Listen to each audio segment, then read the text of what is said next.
হরিণ পানির খোঁজে ব্যাকুল হয়ে পড়েছিল।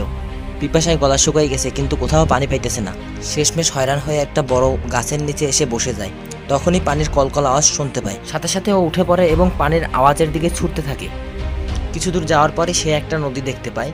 নদীকে দেখেই সে মনের সুখে দৌড়াতে দৌড়াতে নদীর পাড়ে যায়। কিন্তু যখনই পানি পান করবে তখন দেখতে পায় তার ডানে এক শিকারী তীর দিয়ে তাকে নিশানা করে নদীর পাড়ে দাঁড়িয়ে আছে। যখন সে বায়ে তাকালো তখন দেখলো এক ক্ষুধার্ত সিংহ তাকে শিকার করার জন্য ওত পেতে বসে আছে। পিছনের দিকে তাকিয়ে দেখে তখন জঙ্গলে আগুন জ্বলতেছিল। এখনও চারদিক থেকেই আটকা পড়ে যায়। সামনে নদী, ডানে শিকারী, বায়ে সিংহ, পিছনে আগুন। এমন সময় সে একটা বড় নিঃশ্বাস নেয় এবং মনে মনে বলে, এমনিই তো আমি মরতে চলেছি, সুতরাং যে কাজটি করতে এসেছি সে কাজটি করি। এবং সে শান্তি মতন মাথা ঝুঁকিয়ে পানি পান করতে থাকে।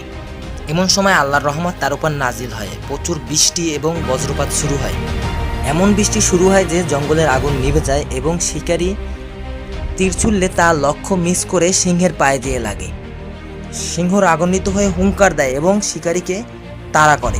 অন্যদিকে হরিণ যখন পানি পান করে মাথা জাগায়, শিকারী, সিংহ, আগুন কিছুই দেখতে পায় না। জীবনে যখন চারদিক থেকে এভাবে বিপদ এসে ঘিরে ধরে, ধৈর্য এবং আল্লাহর উপর ভরসা করতে হয়। নিশ্চয়ই আল্লাহ উত্তম পরিকল্পনাকারী।